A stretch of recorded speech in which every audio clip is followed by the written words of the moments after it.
Écrire un livre et le voir édité, c'est le défi ambitieux que viennent de relever des élèves de l'Institut de la Providence à Champion. Des élèves de première et de deuxième année du secondaire encadrés par leurs professeurs de français. Il s'agit là d'un projet de longue haleine qui s'inscrit en fait dans le programme Double Jeu proposé par un éditeur belge. Ce n'est finalement pas un, mais bien 4 livres que les élèves ont écrits dans des genres et des styles bien différents. Bernard Paulet et Pierre Morleghem. Ils ont entre 12 et 15 ans. Durant cette année scolaire, ils ont participé au programme Double Jeu des éditions Caire Jeunesse, un programme pédagogique soutenu par l'ASE, l'Agence de stimulation économique de la région wallonne. Voilà pour le cadre. Dans les faits, les élèves ont dû lire les publications d'auteurs contemporains, de jeunes auteurs qui sont venus animer des ateliers d'écriture. Et qui ont permis aux enfants d'entrer dans les univers, mais de créer aussi leur propre univers. Et de là, les textes se sont mis en route un petit peu d'eux-mêmes et les enfants sont partis sans vraiment de trop grosses difficultés. Aux élèves de première, on leur a demandé d'écrire de petits textes à propos du bonheur, du voyage ou encore d'aventure, extraits lus par Albin.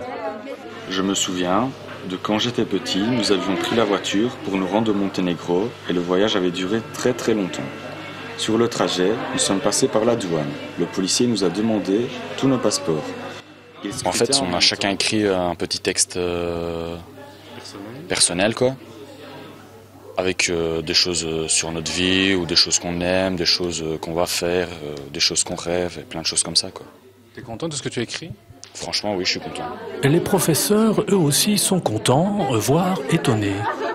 Par les sous-thèmes aussi, par la poésie de certains, par l'imagination, les personnages inventés, la maturité. Pour les besoins de l'inspiration, certains élèves sont partis à l'étranger. On a pris exemple sur les livres, on est parti tout près de Rotterdam, en Zélande, et on a fait des activités comme dans le livre. Un meurtre a été commis dans l'école à 12h15.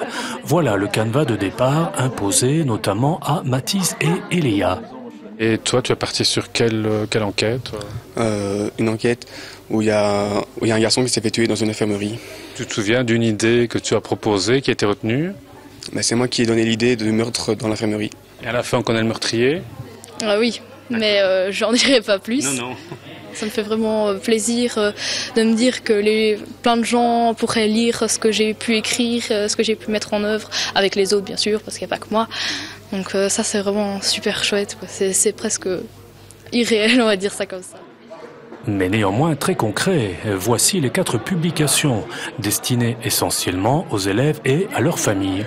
À noter que les illustrations, elles aussi, on les doit aux élèves. À noter enfin que dans la foulée, l'école s'est dotée de cette petite bibliothèque libre qui sera désormais accessible à tous dans la cour. Et un petit coup de panthère rose pour se quitter. Rien à voir avec le projet littéraire, mais avec la multitude des talents de cette école Providence.